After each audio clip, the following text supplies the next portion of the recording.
Good evening. Welcome back to Roslyn Court. My name's Marit Butler, and this evening we have Tom Kitching and Marit Falt. Yay! Yeah. So, as usual, you're all in the raffle here. People at home, if you donate during the concert, or if you take part in the chat, I'll put you in the raffle. And what might you win? Well, you might win this CD. Ooh.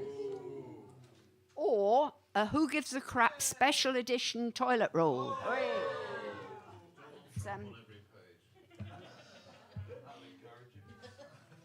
Great, okay. I'd just like to wish all our Jewish friends a meaningful and reflective Yom Kippur, and to say that I'm absolutely appalled at what's happened in Manchester today. That's not the kind of thing I want to be happening in a country that I live in. We had a wonderful peace event in Margate this week, and that is what I'm concentrating on at the moment. And while I'm doing that, I'm going to sing a song. Whether you want me to or not. Okay. You hold on for just 1 minute. This is a song about a river.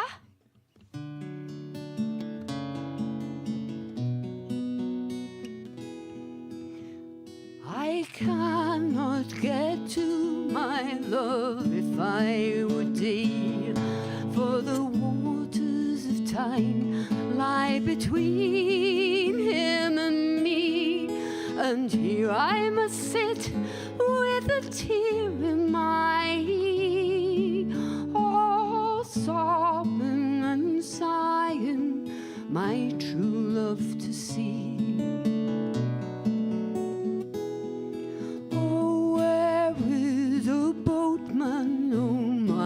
Bonnie Henny, oh, where is a boatman? Please bring one to me, for to carry me over the time to me, Henny, or to scull him across the rough waters to me.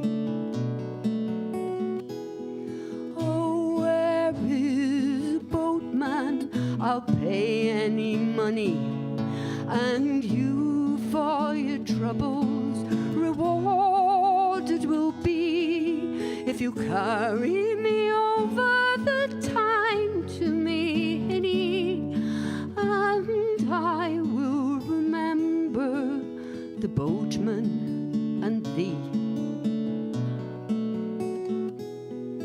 I cannot get to my love if I would dig, for the waters of time lie between him and me, and here I must sit with a tear in my eye, all sobbing and sighing, my true love to see.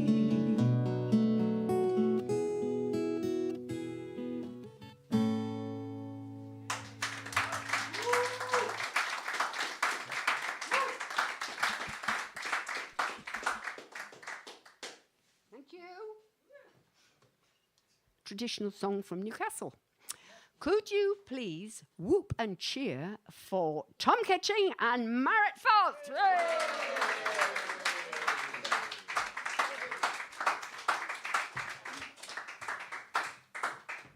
Thank you.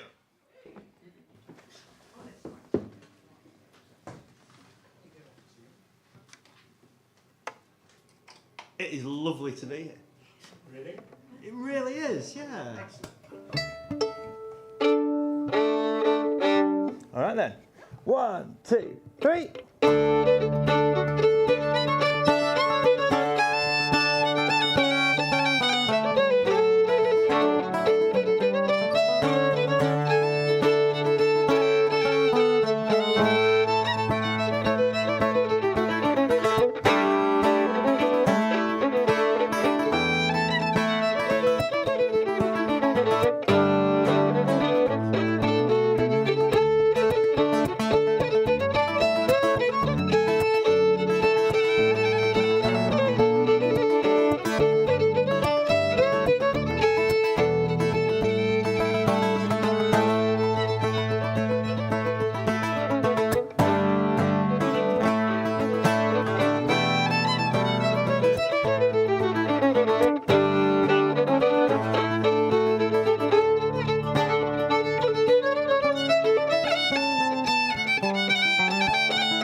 taken precautions coming back here, because last time I came here, I performed without my hat on, and there was one promotional photograph in particular where the lights were very colourful, and in the photograph, the top of my head was illuminated like the most exciting navigation beacon that's ever been created. So I'm not going to let you do that again, unless you got one then. But this is my waterways show. This is where there's brass, and this is a project I suppose I was always going to do in the end. I've spent my life involved in the waterways in one way or the other, and most of the time that's been my hobby. And then for this period, I thought I wanted to take a real look at what the waterways were, who was on them, what the communities were, what the changes were, what the future might be, and how that relates to its history, and tie it all together. And I'm very lucky I'm part of a group that own and maintain a historic wooden oil tanker on the canals, and they let me borrow the boat for 6 months to take it down to London from Manchester and meet the new communities that are moving onto the water, and use this very old boat as a way of kind of cracking open the question of where the waterways are going. It was a great time, and these are some of the things that happened. In the Stygian gloom before the dawning of what would surely be another typically damp and grey Mancunian morning, we shuffled the boxes to the boats from the road access, 200 feet away, helped by wraith-like passing strangers who melted out of the misty night and sped our progress. There was nothing more keeping us here, at this indeterminate spot a couple of 100 yards from the main road bridge in Urmston, where the road from Chorlton blunts itself against the parkway connecting Trafford with the motorway and Manchester's southerly Shire commuters with their jobs. From my engine room vantage point, I glimpsed the silver and grey of the heron, the neon blue of the kingfisher, and the electric yellow of the spandex-clad commuting man on his bicycle. Scooting past our ancient boat, 84 years old now and almost unimaginably distanced from that industrial interwar England that had demanded it be built. This was my job now, to know and to navigate this ribbon of slate grey and shallow water all the way to London, to coax this 84-year-old oil tanker out of retirement and work the old cargo routes through the heart of the country. The boat is called Spey. It's named after the river, as they all were. And between the group of us who care for it, we call it the boat, as if it were the only boat, and sometimes it really can seem that way, so devoted we must be as this thing consumes our energy and time. It's 72 foot long, 7 foot wide, a narrow boat. It's got a fully wooden hull and was built for the fuel oil trade between Ellesmere Port and Birmingham in 1937. And we keep it exactly as it always was, original single-cylinder Bollinger engine and all. And the only really changes we've made is we put some rough bunks in the front oil tank and installed USB charging sockets. So this is the boat story then, and that of my life and my heroes and the waterways that brought them all together. Industrial revolution to mechanisation, decay and restoration, and now onto the modern waterway with its homes for the needy, recreation for the middle classes, heritage to those who care. Spey, this boat could bind it all together perhaps. A home, a floating reliquary of lives, a conversation starter, a historical artefact, a contemporary actor, and a fiercely independent protagonist. The tiniest house imaginable, with just my little boatman's cabin at the back end, 6 foot by 8 foot, that was to be my home for 6 months. Tacked onto a 21-ton storage facility. A destroyer of clothing and a creator of lifelong friendships, and very much an anecdote generator.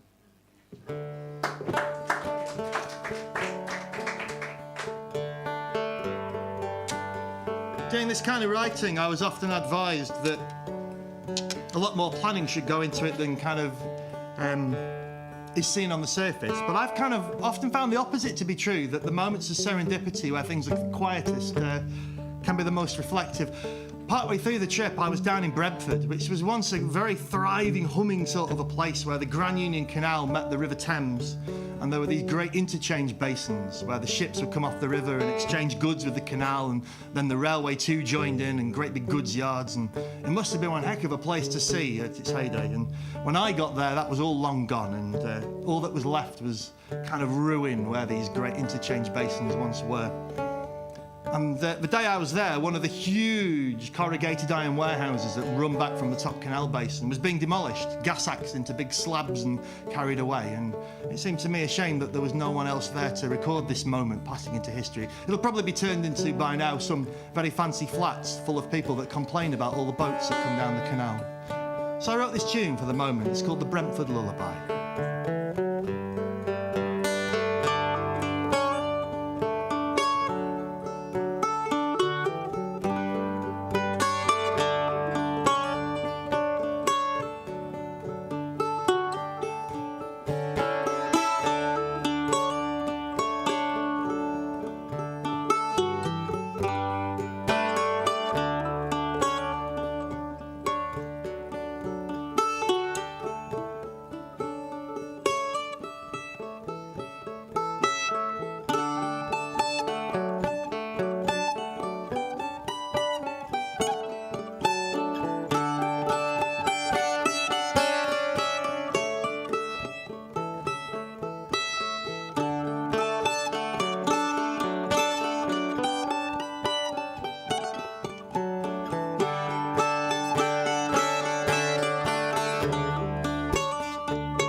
So the group very graciously allowed me the use of the boat for the winter, and I had, therefore, 12 days to get to London from Manchester before the winter stoppages began, where they do all the heavy maintenance over the winter, usually starting in about November.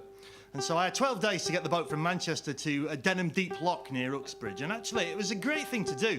It's not the same as the working days, and I wouldn't claim to have had that absolutely authentic experience, but it's the closest I've got to knowing what it must have felt like to have to deliver under pressure, get a working boat right across the country.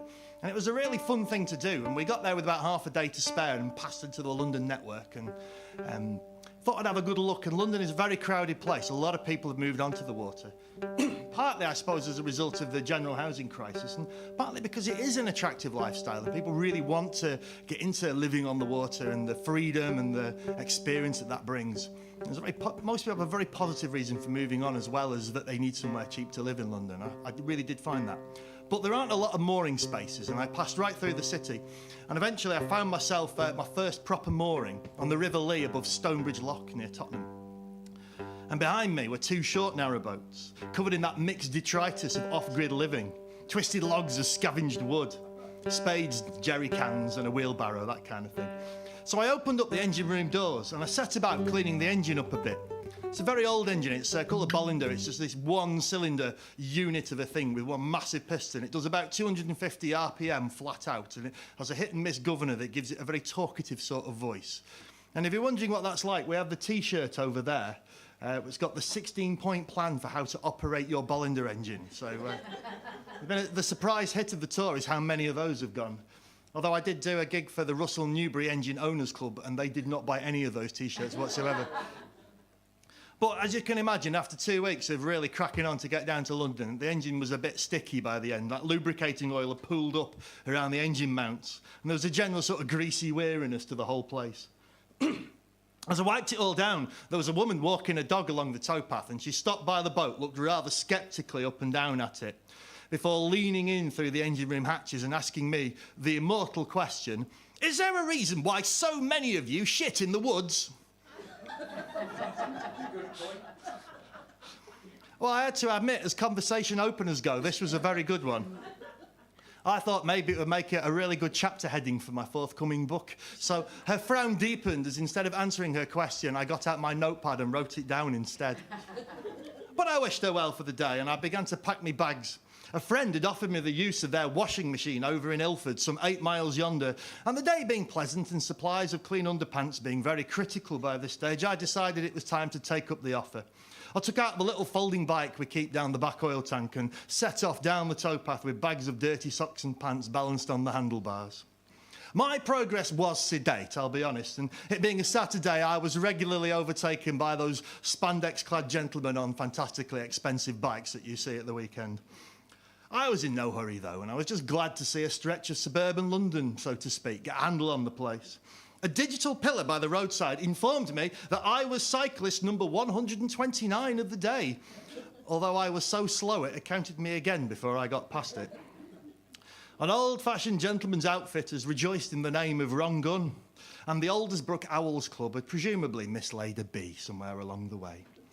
The Raw Gym looked like a pretty depressing place. I don't know about you, I always find the language of these places so very unappealing.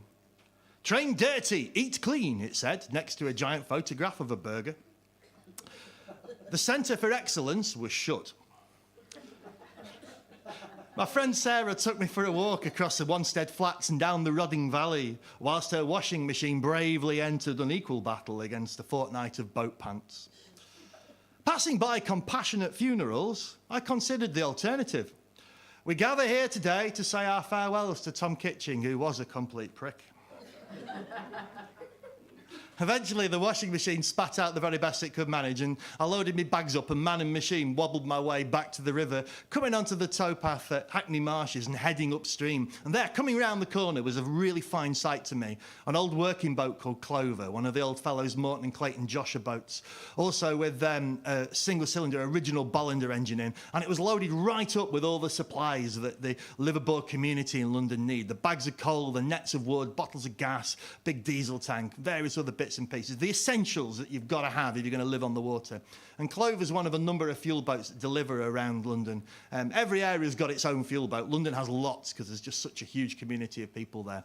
And what a sight it looked coming round the bend, loaded so far up that there was only about 2 inches of freeboard at the side, and that's what they call a sparrow drinker, where a sparrow can sit on the edge as it's loaded and just have a little dip in the water as it goes. And I thought, I've got to find out where that's coming from and see if I can get involved. Arriving back at Spey, I hung up my washing wherever I could, from control rods and hooks and rails. And in the case of my boating trousers, I fed the latest as yet unpatched hole in the backside over the swan's neck where the tiller attaches, and I left them there. They looked undignified, but it seemed to work. A couple of months later, I did the same thing again. I hung my trousers out on the swan's neck, and there was a big frost overnight. And when I got up in the morning, I very much had the Wallace and Gromit situation going on. There were amazing things. You could have beaten someone to death with them. They were extraordinary. Anyway, I made myself a vegetable soup, and I ate that with pork pie and mustard, and I found another day had gone by, and yet I needed nothing more from it. Thank you.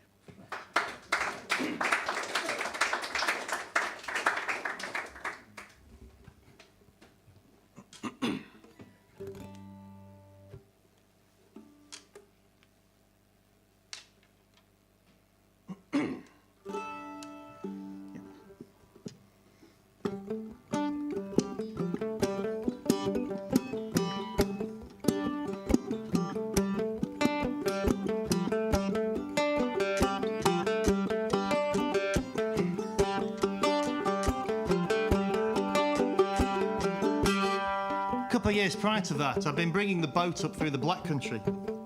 Up a flight of locks called Braids Locks that connect the two main lines that run through the Black Country. And it was quite early in the morning. I was with my friend Pippa, another one of the boat's owners, and we were coming up the locks. And there, walking down the towpath towards us, was an elderly Sikh gentleman on his morning walk. And he suddenly stopped to see us with tears in his eyes. Well, we got talking and he told us this story. He'd come to England as a very young man, a long time before, to take a job at the pipe works in Tipton. And he'd arrived into an England into a black country whose every workshop was still ringing with the sounds of process, whose every chimney was still blackening the sky with industrial effluvia. It must have come as a great shock to him as a very young man to walk into that country. And he'd gone for a walk down these same locks that first morning he'd arrived and seen a boat just like Spey, could even have been Spey, heading up the locks, the same rhythmic thump of the engine, the same bright colours painted onto the cabin sides. And it further shocked him to see white people living in such poverty. Well, he told us he'd worked his career, he'd been married, he'd had kids, grandkids, now he'd retired, and he still walked down the locks every morning, not expecting to see that very first scene of his time in England played out for him again. It was a really powerful moment, and we left as friends, and that's really underlined to us why we look after this daft old boat. Like, moments like that are absolutely priceless.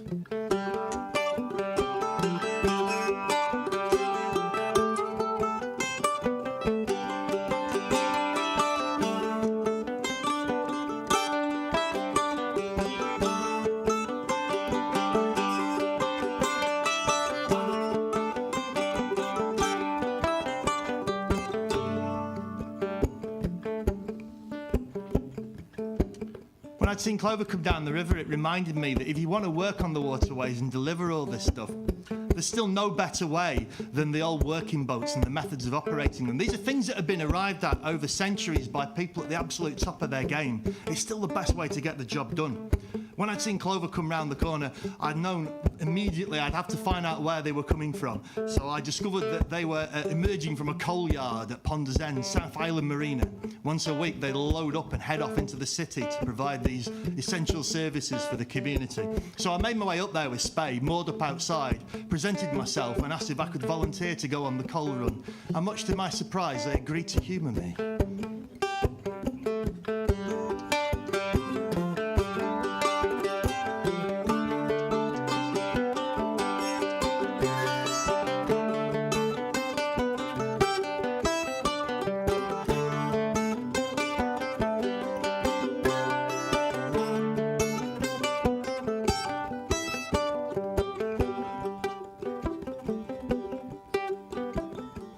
My hosts at Ponders End were Michael and Nicola. They invited me round for dinner so we could all get to know each other a bit better.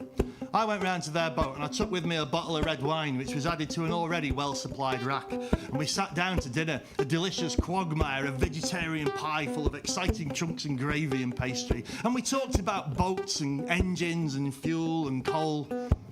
Michael really lives the life of the coal boater. It's an ever-deepening quest for knowledge. A never-ending merry-go-round of chine angles, big ends, composite bottoms, injectors. Nicola, too, lives the life of it. She was brought up to this, lifting 25-kilogram sacks of coal throughout her work week, giving her an aura of strength and poise. As we were chatting about fuel and boats and engines, Nicola's dog, Clayton, put his head on the table with a very reasonable view of clearing up all the spare bits of pie that we hadn't eaten yet. He's an elderly geriatric Dalmatian, I think. Still trying to hump absolutely everything in sight. A worthy ambition, increasingly hindered by his unreliable back legs. He's a good dog, said Michael, and I thought briefly that the conversation might move on from coal and boats and engines. But he's got a terrible problem with the eco-logs. That's right, said Nicola. We left him in with a load of eco-logs in the coal scuttle, and when we came back he'd eaten the lot. There was sawdust everywhere, complete carnage.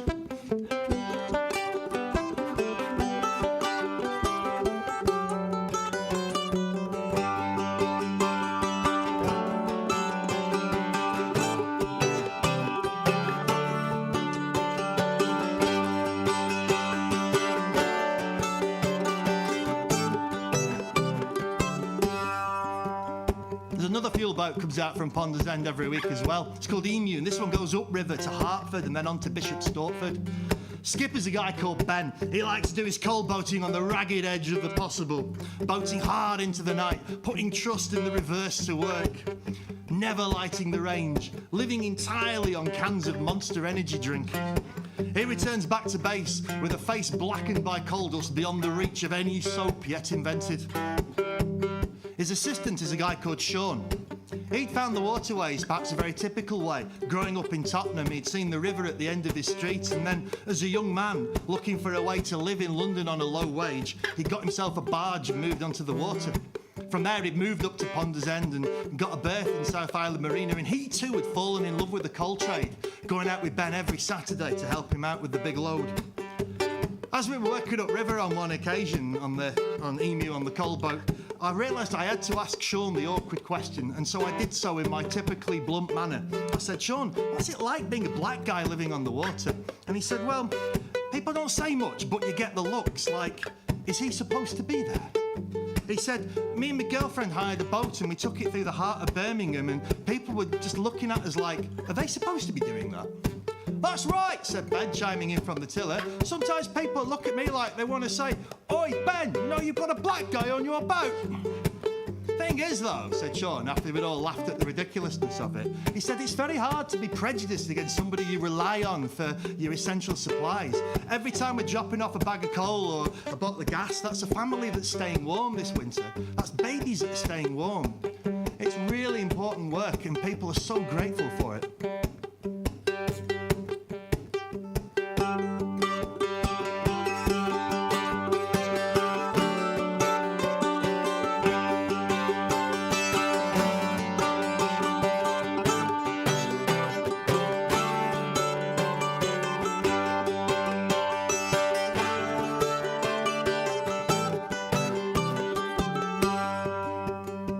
Every Saturday at 7:30 a.m, the two working boats make their way out of the branch into the main line of the river. They're breasted up in opposition, tied end to end, and they pirouette round in the main channel until they're pointing the right way. Emu upriver to Hertford and Bishop Stortford, Clover downriver to Limehouse and into the city. The ropes are let slip and the fuel run is on.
just going to interrupt for 1 minute to talk to people at home.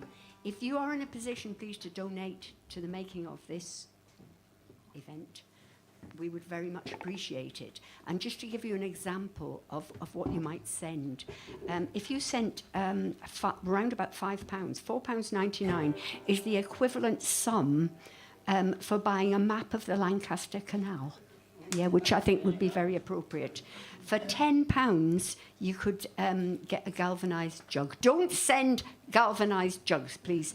But if you could send the equivalent of that, it would be absolutely wonderful. Thank you very much. It's very much appreciated.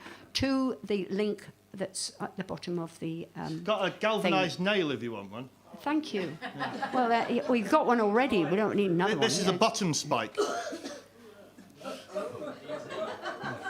For boat building, let's be clear. Yeah. Gosh.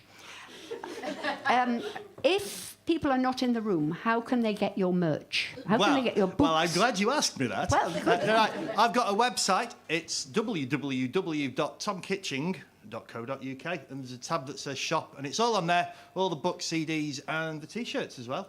Fabulous. And there's lots of it. Yeah, right. It's unbelievable just how many things I haven't fully sold out of after 20 years of touring, let me tell you. I'll put my bottom spike down. The lockkeeper back at Stoke Bruin had told me how remarkable he found it, that the travelling boater always knows exactly what's going on 50 miles in front of them, exactly what's going on 50 miles behind, but routinely has no idea what there might be going on 50 yards away to the side over the hedge. It's this strange linear knowledge that reduces the world to a manageable scale while still preserving the vastness of it. Birmingham may be, say, 100 distant miles away, but every mile is knowable at quite an intimate level, even after just a few trips. The canal is a tactile chord that can easily be learned from your eyes to your fingertips.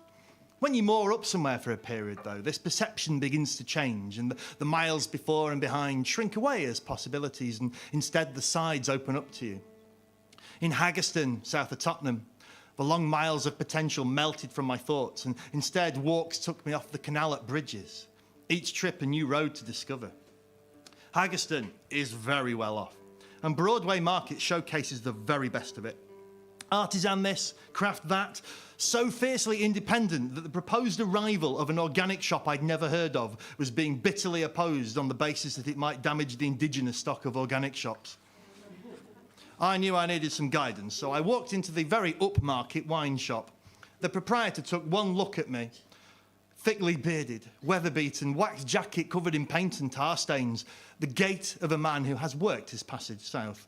And he carefully positioned himself between me and the door, pretending to be stock checking.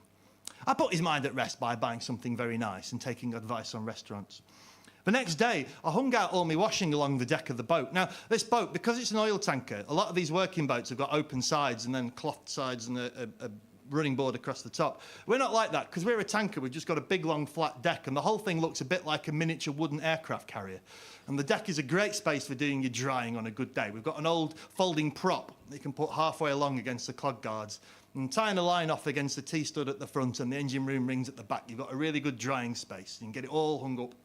In fact, we like to think of it as a kind of personal bunting in that kind of space. You know, when it's like a royal wedding or something, we hang up all the underpants and socks and bras all the way along. Well, the thing about it, though, it is a very public performance, hanging your clothes out on the canal like that, and hipsters were very quickly coming along to take photographs of my underpants, which I did find an unnerving experience. The back cabin, meanwhile, became my office, and lying in the crossbed, typing away till the battery ran out, doors open to the sounds of London.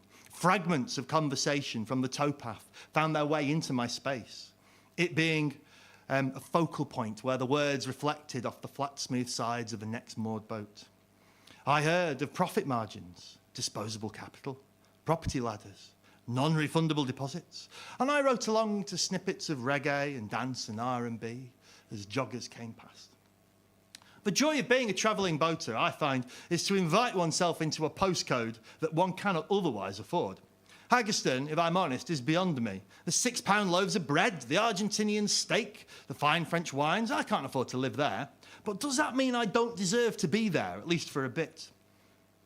Here, where the wealthy youth of London have coalesced and so inspired the emergence of such places as Broadway Market, somebody like me can come along onto a mooring bequeathed to me by those generations of working-class boaters gone before and have a holiday in an entirely different social class. For certain others, though, the canal is an endless conveyor belt of social inferiors, each vacated mooring immediately refilled with another pauper who doesn't deserve to be there. People like having the water nearby, but not the idea that people might use it. Still worse, live on it and find a fortnight's safe haven beneath their hard-inherited waterside balcony. So on one occasion, I was moored up at the King's Cross Eco Moorings, and opposite that is the King's Place, where they make the Guardian, and they've got a really nice set of acoustic venues in there. So it's really fancy. And I was moored across from it. And outside, they've got a wine bar at ground level and a sort of drinkies pagoda outside, where people would take their wine and gaze at the canal. And while I was moored opposite, I heard the following conversation one evening drift its way across the water to me, and it went, "Darling, yes, what is it? There's boats on the canal again. Oh, how awful."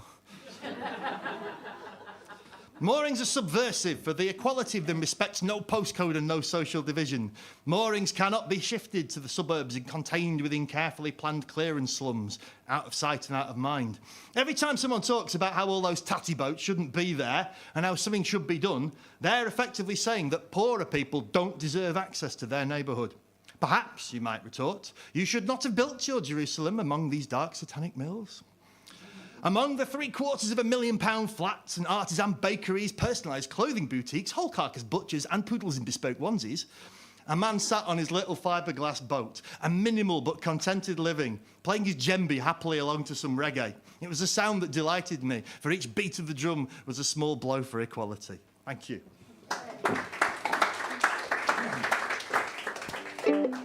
Now, I really enjoyed being in Haggerston, and just down the way in Islington was a really good session on a Tuesday night at the Hanbury pub. And in fact, I was just realising last night that my route to walk there took me over Islington Tunnel, and I would follow the old horse route right through the middle of the city, because it was a leg tunnel. They'd have got the boats through by foot power, and the horse would have walked over the top. And my route to the session took the horse path right through the city. And I love that these little rights of way still persist even in our biggest cities. It's a really cute thing. But the Hanbury session was great fun. It was organised by Will Allen and Aaron Horlock, two great musicians. And it was always belting good tunes. But it fell into that trap across a lot of England where the pub had decided what they needed to get the punters in with some Irish music. So they get the local trad players to come along who play English tunes all night with a Wild Rover thrown in at half-time to keep up the pretence. And at the end of it, everyone was happy. The pub was very pleased that they'd had Irish music all night, and the musicians had played their English tunes all evening. The only weird thing about it, I suppose, is you're sort of playing Brighton Camp or Old Molly Oxford, and there'll be, at the end of it, some bloke will put his arm round you with tears in his eyes going, "That took me right back to the old country." It says rather strange how it all sort of, our music gets so hidden even in our own country. So I wrote these tunes to sort of cover that fact. This is the Hanbury Jig and the old country. 2, 3, 4.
All right. You'd be amazed.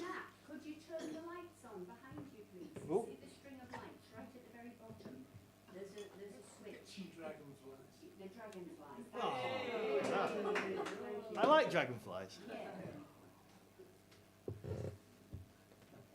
All right, well, yeah, we'll do a couple more little bits before we take a break. We'll do a story and then a tune before we take the break, and then it'll be time for the raffle immediately before the break. I should just say, for people in there, I'm very sorry for people online, you're going to miss out on this, but for the last few gigs of this, I've introduced a new feature. It's called Sniff My Plank. And over here I have a piece of original 1937 plank from Tarboat Spey, which we replaced on a recent docking. And I preserved this bit because I thought it's useful. It's valuable for two reasons. It's got an ice scar running along it where during carrying days the ice gouged a chunk of the wood out, and you can see that, and I thought that was a really cool thing to keep and not throw away. And secondly, it's got a really extraordinary aroma because after carrying fuel oil, Spey moved on to carrying gasworks byproducts. But back when we liquefied coal to make gas for our kitchens and boilers, part of that process produced gas tar and creosote, and Spey was one of the boats that would come and take all that away for reprocessing. So that plank is absolutely pickled in gas tar. Gas tar is now illegal. You can't buy it anymore. It's a dying smell. So it's still a very powerful smell. So if you've never experienced or would like to bring back the memories of the smell of gas tar, then have a sniff of the plank during the interval. It's a very popular feature these days. Yeah. I keep this in the downstairs loo, and during heat waves, it is quite pungent, I'll tell you. I've got a couple of other bits, actually. I'll introduce this. So this is a really interesting little object. It's whittled out of one piece of wood. It's got 1895 on one side and the initials JF on the other. And it's got a slot cut in the top. And this was sent to me. It was something to do with, they knew it was something to do with wooden boat building, but they didn't know what. And I did know what this was, because I'd been out with A.D. Polglace working on a few wooden boats on dock. This is a corking iron dipper. And so when you're corking your seams, you get your oakum and you twist it and you knock it in with a corking iron and a corking mallet, and you work it into the gaps between the planks to make it watertight. But because these are tarred fibres, after a while it all gets sticky and starts pulling out again. So you have this full of oil and you dip the end of that in there to just keep it loose so that you can keep working your way along and it doesn't pull the fibres out again. And I love this because this, I know it came from Runcorn.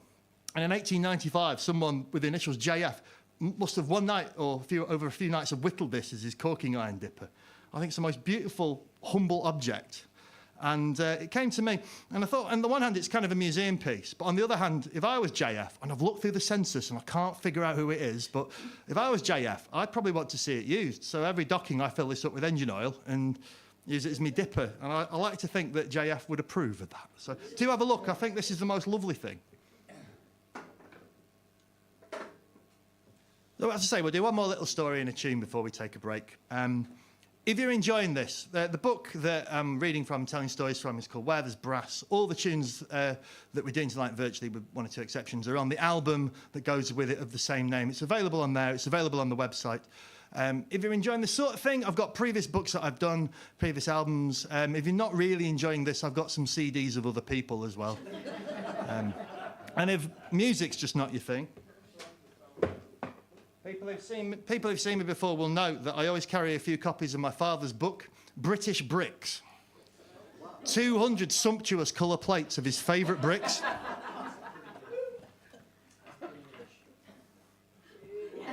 And now, I only ever bring a few copies to gigs because I do find it galling when it outsells my own work.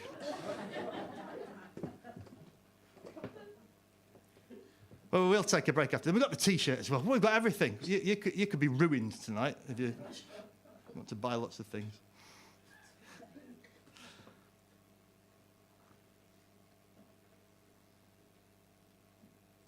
A floating home is always alive with motion. It can be very subtle, but even in the still of night, when you're in bed and on the verge of sleep, you're still conscious of a gentle restlessness, a sense of looseness and freedom that feels deeply comforting. Like a sleeping animal, the boat seems to gently breathe and stir and stretch upon sprung lines. Should you ever moor upon the mud and be solidly aground, it just feels wrong, and sleep can be hard to come by. The utter stillness is troubling as a grandfather clock that has stopped ticking.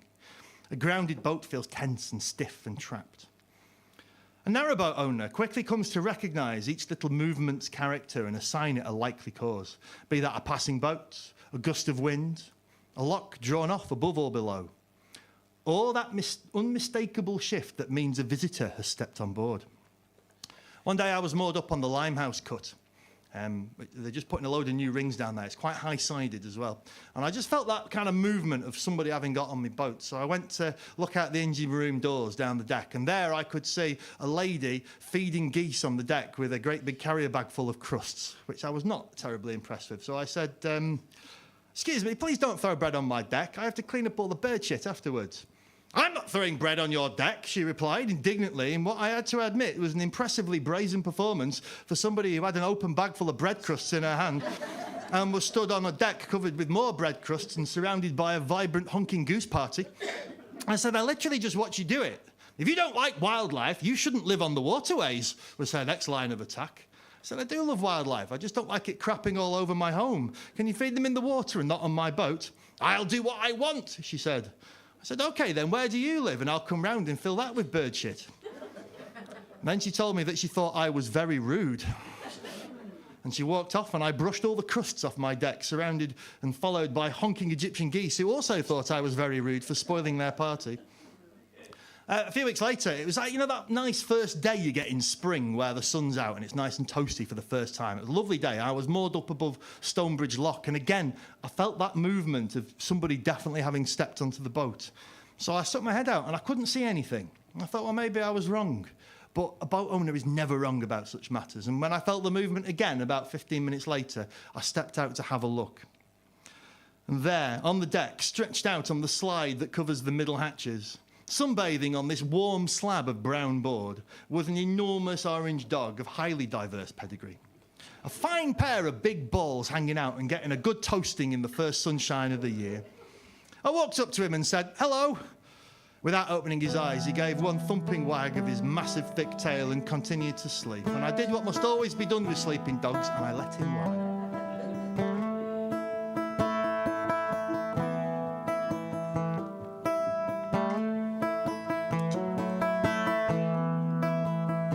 I wrote this tune for my friend Emma.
we arranged this evening that the raffle would happen at the end.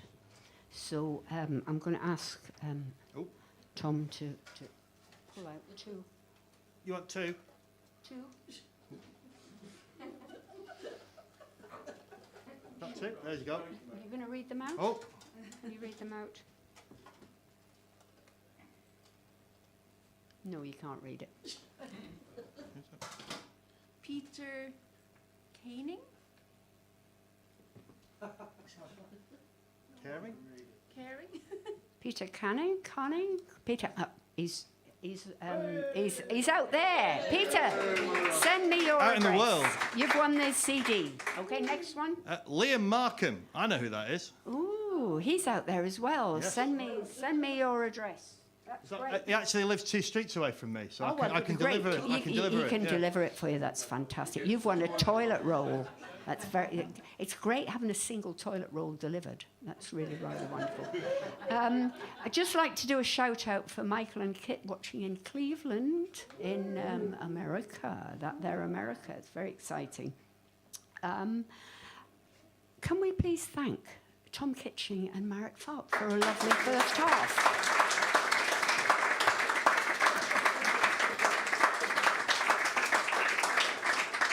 For the people at home, I'd just like to thank Nick on the door, Roger doing the filming, John doing the sound, Phil doing the cameras. Who else have I got? I've got Lizzie in Gal Shields doing something with the internet. And Can you turn it off? Because overall, that would do a lot of good, I think. not sure they'd say that in Afghanistan. Fair. G doing lots of stuff around the place, and in her penny at the bar, Una. Hey. Yeah. Thank you everybody for supporting live music and for your donations and for coming here this evening. Next week we have John Wilkes. Ooh, he's really good. You've got to come back for John Wilkes. It's fantastic. He's been here before. We've had him here before. You've got Culverate coming up, haven't We have, yeah, we have. They're brilliant. Yeah. They're And very exciting new group. Yep, Emily Slade on October the 16th, then and Culverake on the 23rd. Mickey and Michelle, who are from New Zealand but touring with a harp, which I think is very impressive. November the 6th, Rob Johnson. Yep. Also, Arc, round the corner, are reopening after their building works. So they've got a concert tomorrow night with some very dodgy people singing. And it's all free for the weekend. And Kaylee on Saturday night. So come to that. That would be really wonderful. Thank you very much, Tom and Marit. Yes. This is Rosalind Court. My name's Maureen Butler. See you next week for John Wilkes. Thank you very much. Bye. Hey. Hello, Maureen.